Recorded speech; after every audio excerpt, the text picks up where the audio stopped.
The topics and opinions expressed in the following show are solely those of the hosts and their guests and not those of W4CY Radio, its employees, or affiliates.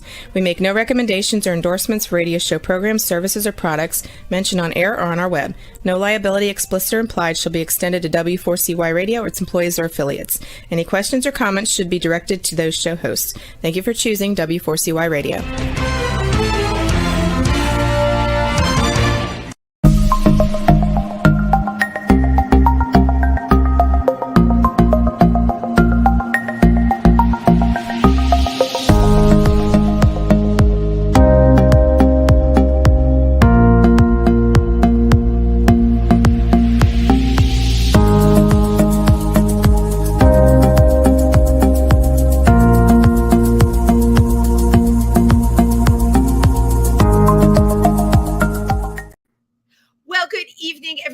And welcome to Triversity Talk. I am Wendy Stewart, and I'm so happy to be with you tonight on this Wednesday when I am in recovery. Yes, that is correct. I am in recovery because this past Sunday was Pride and everything leading up to it. There were so many things going on, but I have to tell you, this Pride, I guess because it's coming on the tail of the post-pandemic, or maybe because it's coming out when they've passed no less than 600 bills against the LGBTQ community. I'm sorry, they didn't pass, but they're out there for grabs. So this Pride was particularly significant. And this year I was one of the announcers in the New York City Pride, which was really great fun, along with Tim Moss and Ike Avelli, who are both extremely funny. When you're out in very hot weather on a street corner, narrating a march where the marchers are coming one on top of another, you don't really have like a script that you can see, and you're supposed to be announcing and telling people things about them. Let me tell you, when you're with like two other goofballs, you just lose your stuff. You make up whatever you think off the top of your head. And I got to tell you, we really had a blast. We were there for 4 hours, and Monday I felt like I was hit by a Mack truck. So if you were selling Pride, no matter where you were celebrating Pride, there were many Pride events all over the country, which is great. June was Pride Month. And also, believe it or not, up and coming, we broadcast from Milford, Pennsylvania.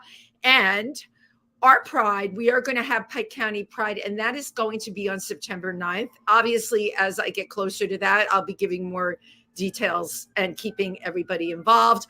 I will be a co-host at Bronx Pride. Yes, there's a Bronx Pride July 15th, produced by Apollonia Cruz, the Queen of the Bronx. Well, I thought I was the Queen of the Bronx because I was born there. But locally, our wonderful board members went to a commissioners meeting to try and get past Pike County Pride Month. And one thing led to another, and they ended up being on television talking about the importance of having a Pride Month and the existence of hate attitudes, hate remarks. And you know what? We got no time for hate. We only have time for love. So with what's going on in the world out there right now, really, we need to all support each other and embrace each other. Okay, I've said my speech. I'm getting off of my soapbox because I got to make room for my guest tonight. My guest tonight has been on this show before, both as a performer and as a co-host. I think he's a co-host a couple of times. He's just a wonderful person.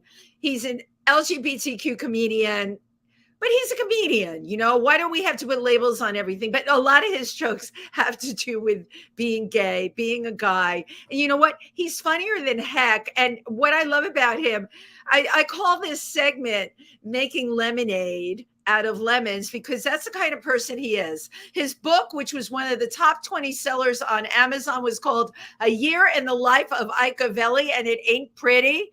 Well, yeah, that's absolutely true. It ain't pretty, but we want to hear all about it. So give yourself a round of applause for Ike Avelli. Oh my God. That's better than my book. I know. It's so funny when I always have to title these segments for like iHeartRadio.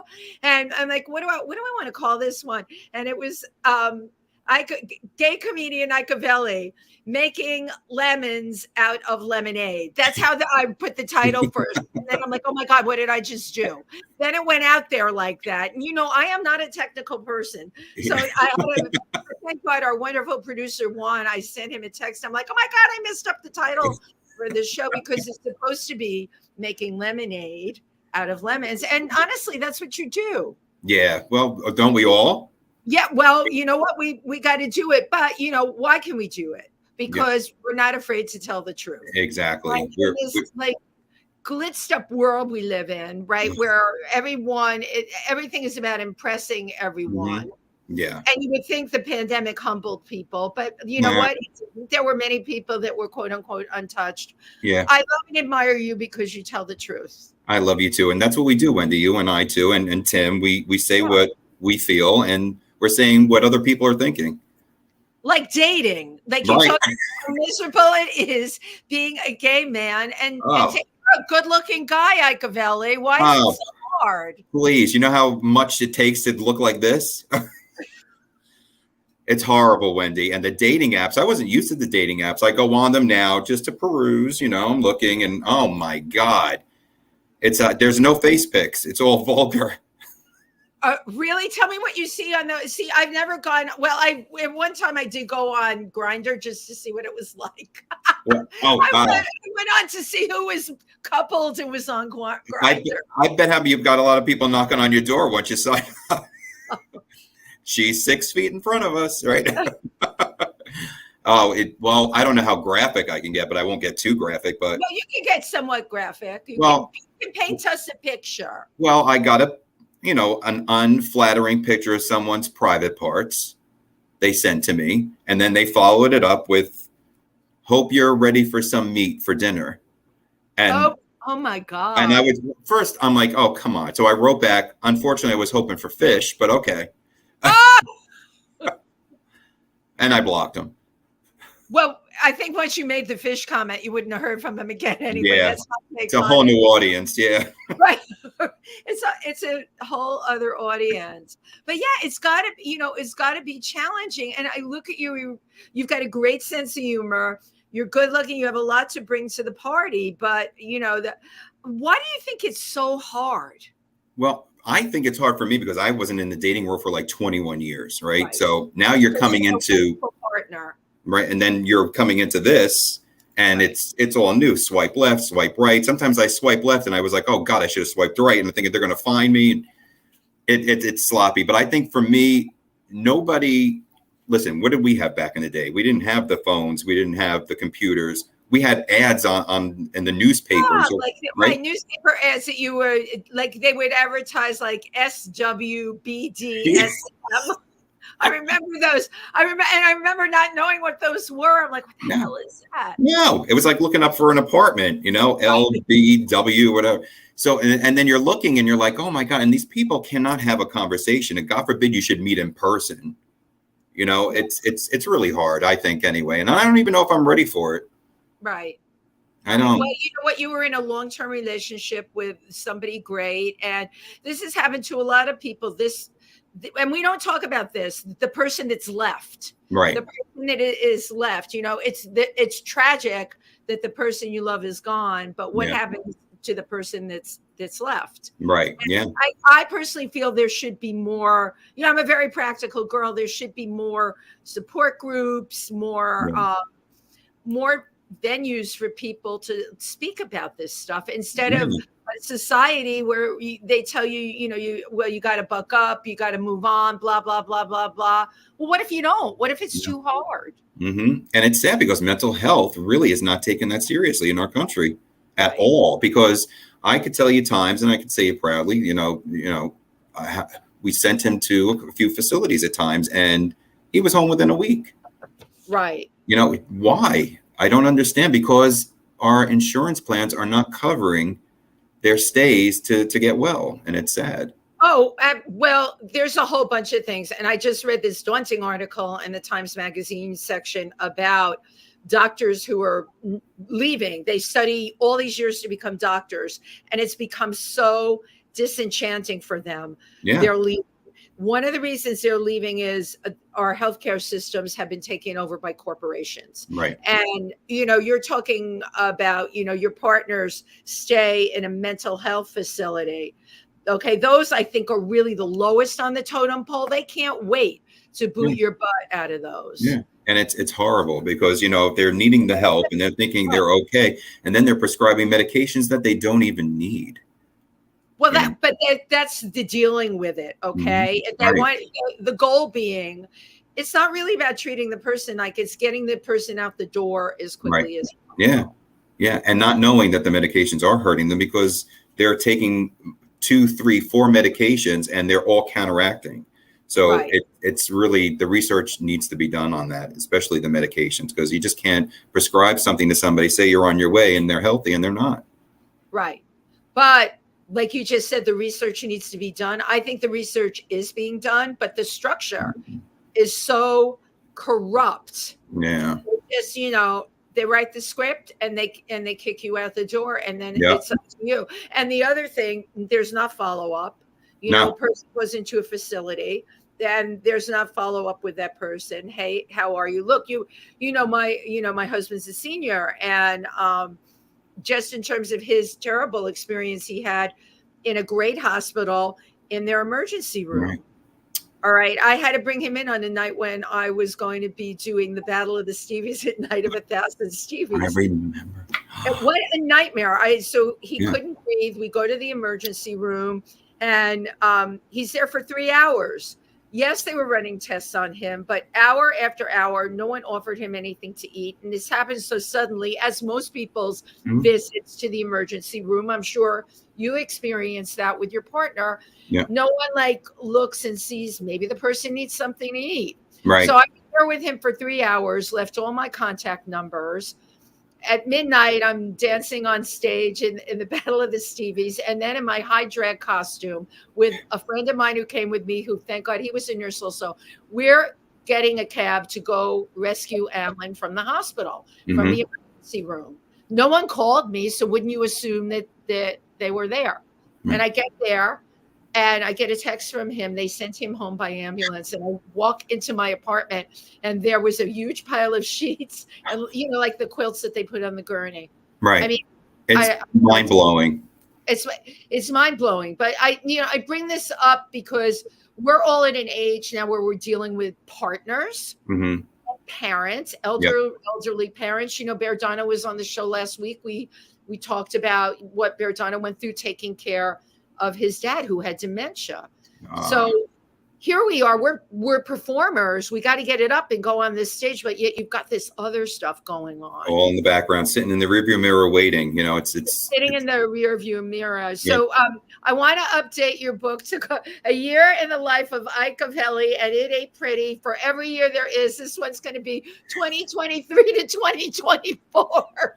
Oh my God. I should have had the book out this year, because that actually was starting to, I was writing down in the diary Tyrone's progress at the time. So this was in the early stages, and things were happening. It was getting better. And then, I was reflecting at the end of the year in the book. And it's so funny. I looked and I says, for once, I put my phone down and I paid attention to the people I cared about the most. And, in a way, I'm kind of glad I did. You don't know, you're not promised tomorrow. So it's pay attention. You know what? Thank you for saying that. I mean, all of us who are on social media, we go, it's been crazy at the OK Corral. You go on there, and there was just someone else who was young, a director, dropping like flies. It seems like every single week. And I don't know what's going on out there, but. Did you hear about Madonna? Right. And okay, let's talk about that. And I was going to bring that up, but yeah. Madonna gets a bacterial infection that she passes out and ends up in the hospital. Yeah, I see you. Wow. Crazy. I don't know all the details, but, we got to know some of the information. She's our gay god. Yeah, I know, right? But, okay, think about that. Yes, things happen to everybody, but all these things that are happening right now they're just really weird. Yeah. What can I tell you? Yeah, you don't know how it happened. I mean, I did have a family member who had that bacterial infection, but, they had to amputate all of her limbs, which was really insane. Are you kidding? Yeah. Yeah. This is a Wow. few years ago. Yeah. Is that flesh eating, like, It was something like that. Yeah. but did people pick that up in hospitals? So how did this happen to her? I don't know. Could have been Crazy. a routine visit. Who knows? You could pick it up anywhere in a hospital or doctor's office. Or it could be anywhere. Dentist. Yes. You can, oh yeah, you can get right. In fact, which is why we have to live for today, Ike Avelli. Live for today. Don't worry about tomorrow, because as you said, there's no guarantees. And No. you know what? You're living for today. You've got all these tour dates booked. Oh God. Yeah. 50 Shades of Gay is still going since 2015. Can you believe it? Like, what the hell? I know, but now it's like, now it would be like 65 shades of gay, because we're that much further along. Yeah. I was thinking of doing like 59. So yeah, Right, that's right, a great idea. every year Yeah. there's more, right? Or 50 years that I've been getting shade. Yeah. Gonna be mine. Yeah, we're coming up. We're doing well, we did Jersey in the beginning of the year, and then Yes, you New did. York. We did April, and then we are going to Providence, Rhode Island, June Oh, 20th. are you going to see our amazing performer friend, Margot Channing? Yes, she's going to be in the show as well. So we're doing that the 20th and 22nd of July, and it's in an outdoor space, so it should be nice. Great. It's a little stage outdoors, Wear and your then mosquito spray, Ike. oh, I don't want to have to worry about you getting bitten.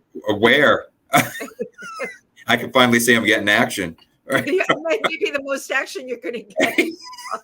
Keep swiping.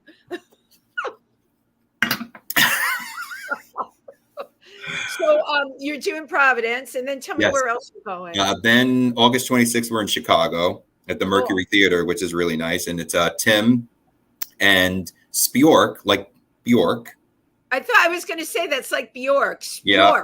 Spjork. And then we are in Scranton at the end of September, and then we're back in New York. Our neck of the woods. Triversity is in Milford, Pennsylvania. So if you can let us know, and then maybe send a ticket link, and we can get a group together to come. That would be amazing. And it's really great. It's a Scranton Fringe Festival. It's just great. Right. Didn't you do that one once before? Yes, I did 2018. Okay. And it was great. Yeah, good memory. Yeah, you're good.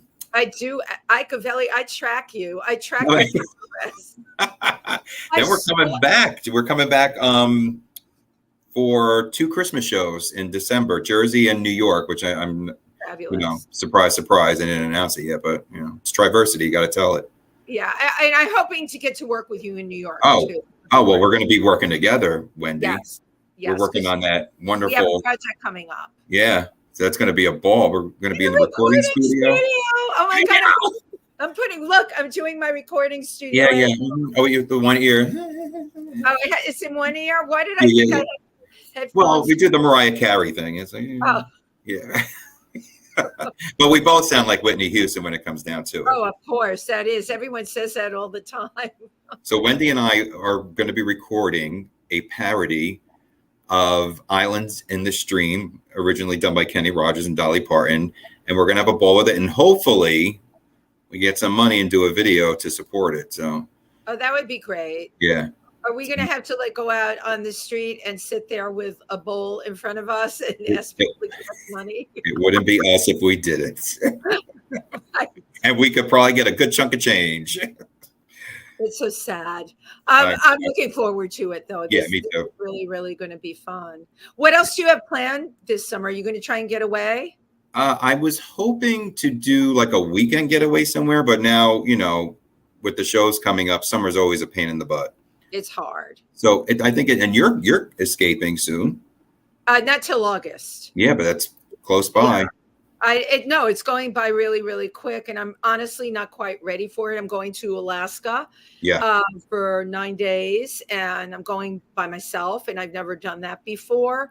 It's going to be really different, but I'm looking forward to it. I'm all about wildlife, and I'm hoping to catch a lot of wildlife while I'm there. It should be really good. You're doing some good bars in Anchorage, gay bars in Anchorage. If anyone's watching and they can direct me to some good gay bars in Anchorage. I'll Google it for you.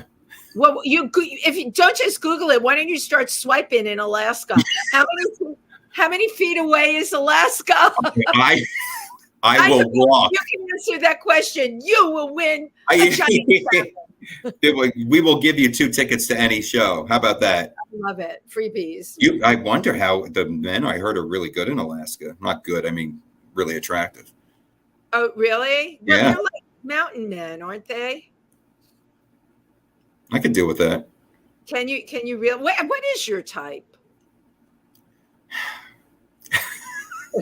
I'm sorry, I asked. I have to tell you, I tend to go towards the bad boys. You do. I do. You know, it's a thing I have. You know, if you know anybody in prison, just let me know. I know. I do. I know other people that are like that.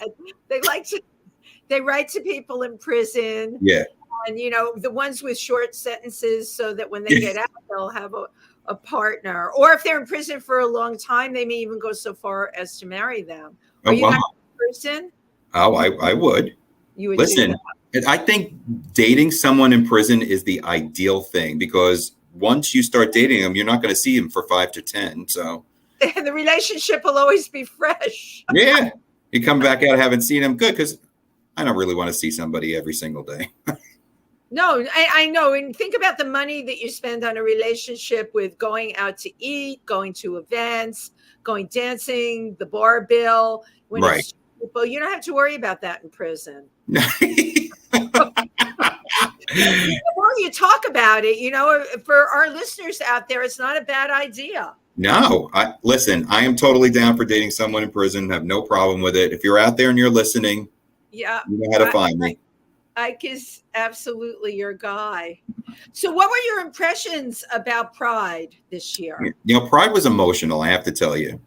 It's been a couple of years. I got a little anxiety prior to the pandemic because it was packed. And I think you know, because you've been to so many over the years. It was my 40th, 40. Yeah, I've been to a few, but then it got to the point, I'm talking like maybe 2014, 15, where you couldn't even walk.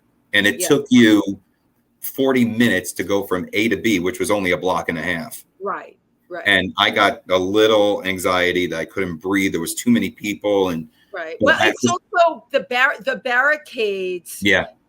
And this year in particular, I noticed, I swear to God, it looked like they had put a map on a computer to figure out how many layers of barricades would be in which area. Because I always remember there were places to slide through, or you could find a piece that you could pull open or whatever. These were layers of barricades. Yeah.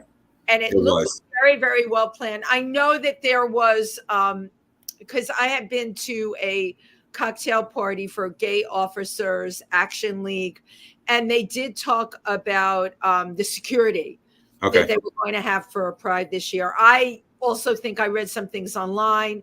There had been chatter that was picked up about an attack or something. You probably get that every year. We never hear about it. Right. But I really do think this year they were paying attention, because as you saw, we couldn't even navigate to get to our announcer spot. That was horrible. And then trying to get the attention to get through. Right. Like you said, you lift up your shirt and you're like, look at me. I didn't do that. I smiled pretty. And even the first pretty smile, he kept shaking his head. And I stood there and I said, officer, I went into that. I'm like, I have a job that they're expecting me at here today. I mean, take a look at me. I'm a fine, substantial human being. Right. When I started with that, he's like, let me get this nut out of here. Yeah. Let me through with absolutely no problem. But I think the way they structured the barricades and then having that walkway, because I don't remember seeing that, I think it made it more open so people weren't all congested and stuck. They were able to go across the street and move. I don't remember that in the past. Yeah, so I guess, to your point, there really was some thought behind it. Yeah. But I also feel, didn't you feel the march was smaller? It started, first of all, it started earlier. Everybody said, kickoff was at noon. It wasn't. the Imperial Court, we were already we were lined up in the middle of Fifth Avenue by 11:30. We weren't even in our holding area, and we were moving. Yeah. And I'm like, wait a minute, we started already. I personally, I missed the moment of silence. None of us heard it. Oh, I didn't either. Right. I mean, it's crazy. I got there a little bit earlier, and there was one part where, well, you were there at that point where there was such a lull in between the floats coming, and then they just started coming and coming. We couldn't even keep up with we were looking at, I think we even like tried to condense them, like saying Chase and Durex were together. And no, I know they started the groups were overlapping, and they were so stuck together at that point. You could have 3 different corporations or organizations, and the people were all interspersed. Yeah, it was. But you know what? I will say it was nice seeing the older generation and the newer generation. Oh, yeah. Right. And there were no drama, and they were waving their flags. They were happy. The corporations reading, I know that's corporations, but reading how they're employing so many trans people of color, and they were all out marching and proud to be working there. Right. Thank you for saying that, because that's exactly what it was. Now, I know they still had the other march. Yeah. All right. The queer march. Right. And a lot of it was about how transgender people have been pushed out. Right. And that is also a fact. That is true. All right. But the groups that we saw were employing people. And they were there marching. Right. And everyone was there marching. Yeah. So, I had very mixed feelings about everything that day. And I'm like thinking, why can't we all get along? Why can't we all get along? Right. Yeah. Which brings me back to why you're a comedian, because people that do comedy really try and bridge all that stuff by calling out, what is the most vulnerable parts of all of us, the tragedy of all of us. Yeah. That's what makes it so funny. Yeah. We're whatever we're going through inside, we try to forget it and make other people laugh. And we talk about what's present, and, that's all we can do. That is all we can do. Well, I'm very excited about the video we chose for tonight, because right before we show it, I do want to give a shout out to Suze Generex. She is a wonderful designer. Yes. Out of the Boston area. She does all of Ike Avelli. Well, she does costuming for a lot of people, and legit clothes too. Yeah. But the stuff she makes, Ike. Oh, well, let's talk about that when we can. I got to tell you about some upcoming stuff too. Okay, it's amazing. We're ready for the video. Oh yes.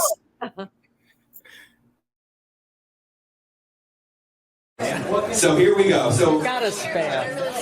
Copacabana, you saw the opener, Ricky Martin's history at the altar. So I'm going to explain to you tonight with Copacabana how Ricky and I met. Hit it, TJ. Here we go. Put your hands together. Oh, wow. Shake your maracas. That's got to be maracas and not tits I'm hearing. Just up a little bit more. I can't hear it. Here we go. Oh, Ricky Martin was in a boy band with other Latin studs. They used to be straight buds, but one was drifty, and it was Ricky. And while he tried to play it straight, there was one man at the gate dressed in my rainbow gown, showing off my gown. I was drunk, I was horny, I was hung at the Copacabana, the hottest spot here in New York City. Copacabana, singing and dancing and everyone prancing at the Copa. I showed my gong. Okay, here's a little bit about me. I'm Ike Avelli, I wear the bling bling. I don't act my age, yet my balls hit the stage. There's Ricky Martin, so I bent over. When Ricky turned around, he seen my ass go round with a Mariah Carey shout. The bouncer kicked me out. Ricky licked his lips, shaked his hips. He wants me at the Copacabana. Woo! The gayest spot in New York City. At the Copacabana. Singing and dancing and everyone prancing at the Copa. show my nose. Okay, I can't be the only one that's obsessed with celebrities. Who are you obsessed with? Oh, Jed. Okay. Who are you obsessed with? Me? I wasn't expecting that one. Who are you obsessed with, Logan? Jed, you too. Okay, well, this is the Jed Ryan show all of a sudden. All right, if Ricky doesn't work out, here's my backup. You ready?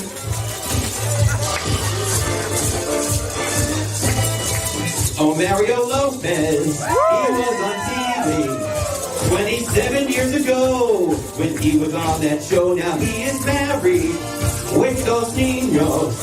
I tried to turn him on, showing him my rainbow thong. He checked out my ass, let out a big straight gas. I want coke dicks, how will I pick? I'll take both at the Copa Cabana, the gayest spot in New York City. At the Copa Cabana, singing and dancing and everyone's ranting. The Copa. I want both dicks. How will I pick those precious dicks? Yes! Now there's probably a lot of foreskin in there, so I'll take two. Ooh, I hope so. Probably like chewing on Wrigley's gum without the flavor. Yes! Give it up for your volunteers tonight! Oh my God. That costume, Sue's GX decides that she totally outdid herself with that one. Fabulous. She's amazing. Let me tell you how that one happened. So her and I were creating this big comforter. I think you remember that, the comforter costume. And it was supposed to reveal into all blue sequins. And then she says, you know what? I have this pool liner. She goes, and I would love to make. No, it wasn't. I would love to create something. And then she had the pool noodles and she turned it into, she is incredible. I'm telling you. It was totally fabulous. And then when you did your 50 Shades of Gay and the Christmas tree outfit. Was that epic? I wrote a Christmas story for the show. And then I said, would you be interested in, putting a Christmas tree outfit? But I want it to be revealed. Like I want it to be looking like a present.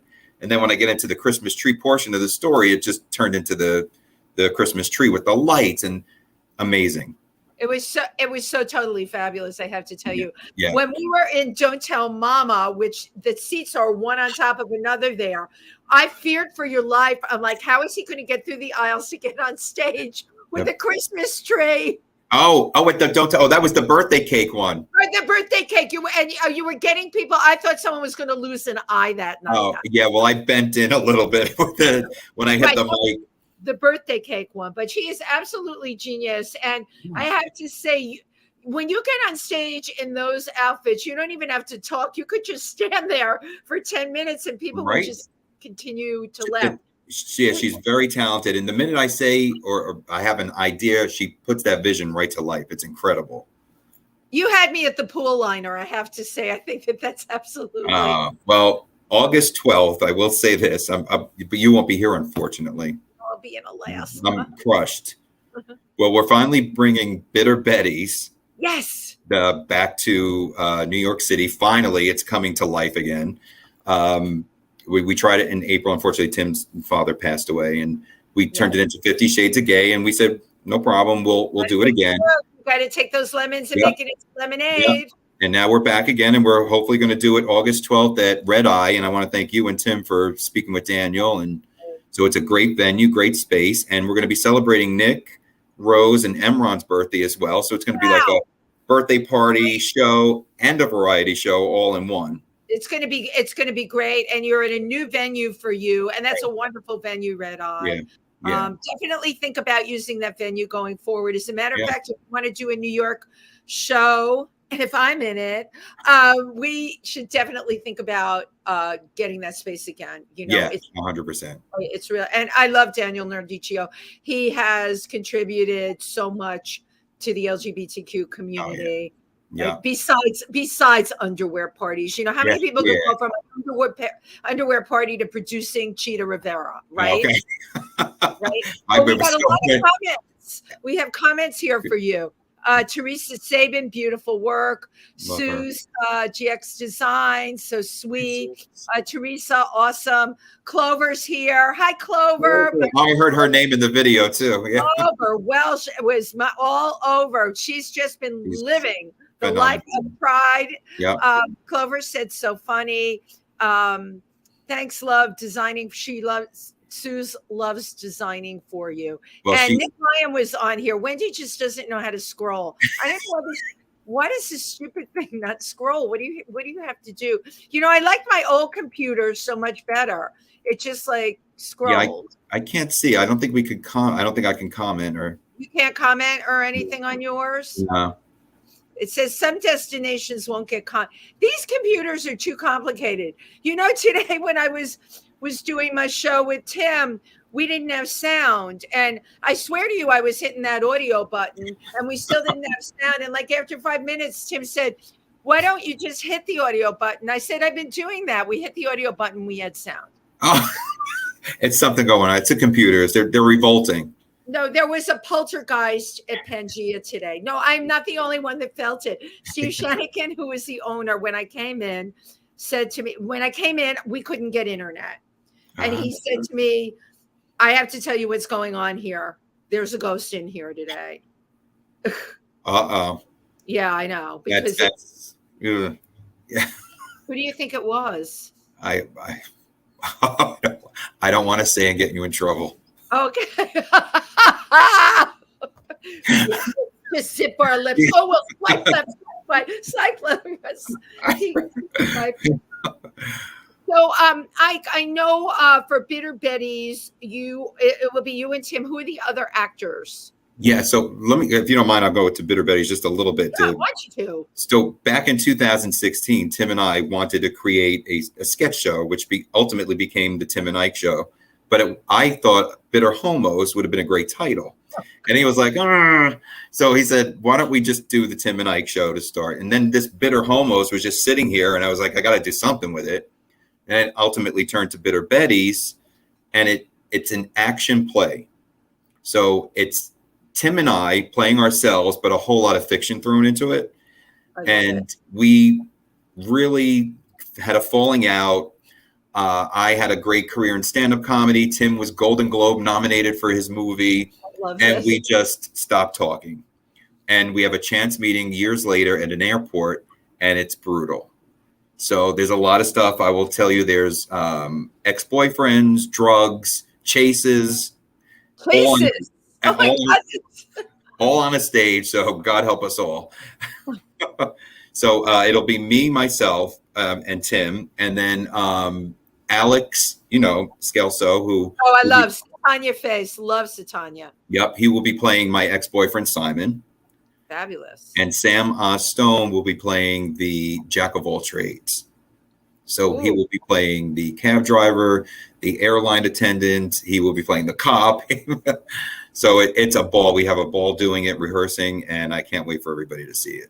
Wow. It really, really sounds like a fun time. Yeah. Absolutely. I wish I were here for it. So you're going to have to do it again. What's your next venue for Bitter Betty's? We're going to see how this one goes, and we're going to record it, and then hopefully we can get other venues and see, I would love to go back to Red Eye, but 50 Shades of Gay, I would love to do a Red Eye again for sure. Would be great. That would be amazing. And then Suze is creating another costume for me for the variety portion of that. Oh, you're kidding. Yeah, right after Bitter Betty's. I can't wait to see what she comes up with, and I can't wait to see what you guys end up doing. Is it challenging trying to find venues for these things, because the amount of performers in the LGBTQ world right now and in the clubs that we certainly in New York City we've got our pickup places, but yet we don't, because it just seems like they're all in Brooklyn, or we have a limited amount here in the city, or they're all overbooked. I mean, how do you choose your place? It's hard to even pick a place. I mean, when you do reach out to them, either the prices are so astronomical, you can't even afford to put on a show. That's sad. Yeah, it is. And it wasn't like that years ago. I remember Robin Camille, she used to tell me they were throwing money, love her. right? They were throwing money. Literally, come here, perform. Now they're charging for every single thing. Tech, bar, the space, the box office. It's by the time you walk out of there, you're pushing pencils on the corner. I thought I saw you with the pencils on the corner, but I didn't want to say anything. Was that you, Ike Avelli? Number twos. They write the best with big erasers on the top. $1 more if you want them sharpened. But you know what? You really bring up a good point, which makes me think I blame everything on RuPaul. No, I don't blame everything on RuPaul, but pretty close. Explosion and the sheer bandwagon bitchdom of drag. Everybody wants to be on the drag wagon. I mean, you go to Drag Con and every girl who's having a Sweet 16 wants drag queens there. Right. So with that explosion, so much of the performing has to do with drag right now. And there's a lot of drag in a lot of the venues, Ike. And now the venues are charging top dollar. Yeah, they absolutely are. If you're lucky to find a venue and they work with you, it's amazing. The Triad has been wonderful, and it's basically trying to find a venue that will let you keep the door and they keep the bar. Right. And that's really hard to find, because if they're not getting the people to come in, nobody's buying drinks. So they're basically not winning anything. Well, that's the thing. The people have to buy drinks. Right.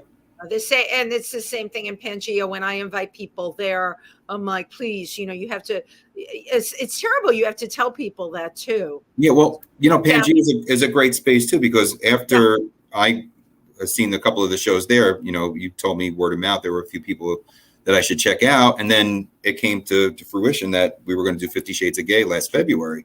Right. And they were great too. Great space. They weren't gouging you for anything. And no. But I do remind people, buy drinks. You're going to see a show. If you're going to see a show with like very small cover, buy 2 drinks. It's not gonna It's not gonna break you. No. Yeah, but there are spaces in New York City. But I have to tell you, I have more luck outside of New York and New Jersey finding spaces, and it's usually in places that are thirsty for LGBTQ performances, because there's no bars, no clubs. So the minute they see the title and they have a small space or a cabaret theater, they're like, please come down. Right. So and they're happy to have you. So have you ever performed at the Stanhope? I heard, right? That's in Pennsylvania, right? I'm bringing that up because we've had Bell Pepper, who's on our board, who's John Hellman. And Bear Donna has performed there. Bell Pepper has performed there. Kay Gorgeous, who is a funny drag queen who I love, has performed there. A lot of people have. It's a nice space, and they get packed. You know what I'm saying? And I got to tell you, the people buy drinks there. It's a lot of girls that go out with their girlfriends, and they're a great audience. Yeah. And they want to go out with their friends and have a good time. So maybe that's our avenue. We got to go in there, and then you and I and Tim will perform. Oh yeah, well, I totally love to. We'll bring Bell Pepper. Biting my face while I'm on camera. Oh, isn't he cute? Let me look at that. Oh, little face. Yes, he wants mama to feed him. They're better than people. Oh yeah, well. You know what happened to me, and I'm going to share this on air with everybody. I've had rabbits for over 40 years, and English Angora rabbits, the span is like 8.5 to 9 years if you're great with rabbits, and I am. Yeah. Most people's rabbits, they don't live past 6, and my rabbits are loose. They go in a litter box. Nothing is caged in my house. But my 8.5-year-old female, I knew was on her way out 2 weeks ago. Her leg got paralyzed for no reason. She was just, it's like people. We fall apart at the seams at a certain age, right? Yeah. Everything. So right before the show, she's really been kind of like in a coma. And I'm like, she's not in pain. I'm just going to let her pass peacefully. Yeah. So right before the show, she went over the Rainbow Bridge, where she'll be with the other 12 rabbits I've had in my lifetime. Geez, that's a lot of bunnies.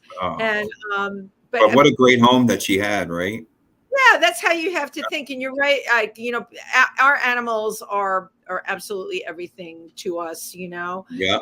Animals and chosen family are Yes. definitely where it's Amen. at. I have to tell you, I want to Sorry. give a shout out to. So I had this shirt created. Nova, who has a company called House of Wolves, created this wonderful shirt, and I had this. God, I wanted, don't trust anyone that does not have a sense of humor, and he created all the colors and put it on a shirt and sent it over. See, House of Wolves, he's amazing, and actually, I'm his agent now. He's a model, and Billy Hess took amazing pictures of him, and he's getting a lot of gigs. Guy that Billy Hess took the pictures of. Yeah. Oh. Yes. And he makes shirts. Wow. Yeah, you make sure he's jack of all trades. He does it all. But it's great because now, like Wendy, we have to recreate all the time. So now I'm an agent. You're a shirt agent for him. That's no, great. I'm an agent for his modeling gigs now. Oh, you're a model agent. Wait, hold yeah. on. Let me sit down for this one. You're a model agent now. Yep, I've got him on magazines, modeling gigs. So you got to keep the ball rolling because you don't know what's going to pop up. That's exactly right. Keep rolling those balls, Ike Avelli. That's what it's all about. They're actually, as we speak, they are. I'm happy that your balls are rolling. Yeah. Can you tell people where they could get a shirt like that? Yeah, actually, if they want to message me on Ike Avelli events at hotmail.com, I'll send them the links to everything and they can order. And it's on Etsy, but I'll send them the links. Yeah. And this way we can all, help promote it, right? It's about one hand washing the other. Yeah, bet. So are you working on another book? I was going to work on 50 Shades of Gay, the tour book, and it was going to be, I was trying for this year.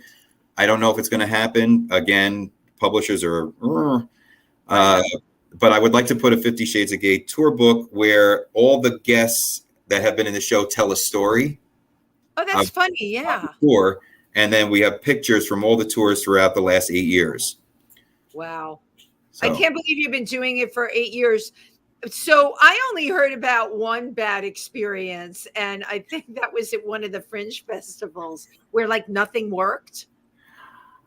All right. Well, there's two. There's the one where Tim and I were running from the cops.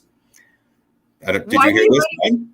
Why were you ready? We only have a couple of minutes left, so talk quick. We got to hear this. We're driving down, heading to Rochester, New York, and we're getting anxious. It's 5.5 hours. So we're doing Mach 9, Fast and Furious. And Tim goes, there was a cop. I was like, sure enough, he starts pulling out and he's got his lights on. And I see as we're going up, there's a hill. So I floored it, Wendy. I don't know why I floored it. I can't believe you did that. Don't know why, but I did. We went over the hill.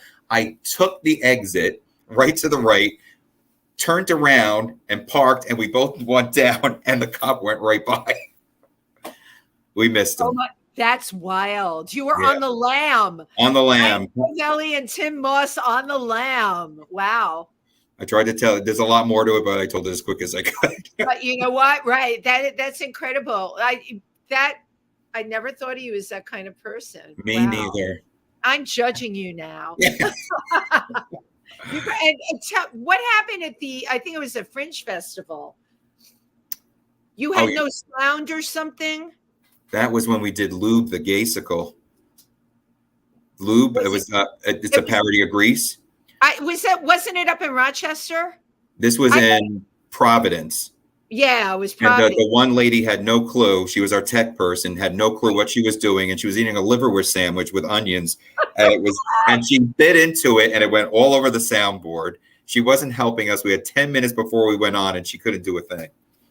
We had to do our own tech. You had to end up doing your own tech. All of us, each of us took turns as we went on. And you all got liverwurst over your hands. It smelled. Oh, the audience came in. They thought, oh, God, they got to wash their costumes. You know what we say, for better or for worse. It's so awful. Left yourself open for it. You sure? You slid it right in. Of course I did. Where is the best way? What is the best way for people to reach you? They can reach me on ikeavelli.net. All my social media is on there. And I have a store called Cafe Arts, where that's also on the website too. And you can buy t-shirts, buttons, coffee mugs, anything you want. Oh, how fabulous. Well, it's time to say goodbye. I always take a parting shot. So look in the camera and say cheese. Cheese. Cheese. Liverwurst. Okay. Thank you so much, Wendy. I adore you. It's been totally real. Thank you for Same. everything that you do for the community, for the joy that you bring. And thank you for being in our community. We love you so much. Thank you. And thank you, everybody who tuned in tonight. Take care. We'll be back next week. Bye-bye.